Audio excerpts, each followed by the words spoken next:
তো আমি সকালবেলা উঠে যাই, গোয়ালের এই অবস্থা। তো একটু গোবর সাফ করলাম, আপনারা দেখতেই পাচ্ছেন কি একটা অবস্থা করে রেখেছে।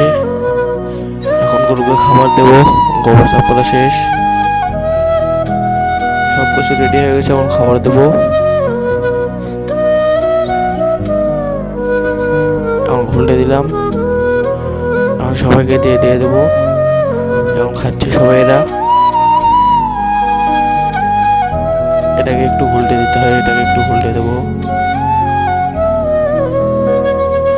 গোয়ালটা একটু সামনে দিতে হচ্ছে, একটু সামনে দেবো, দিয়ে একটু পরিষ্কার করব।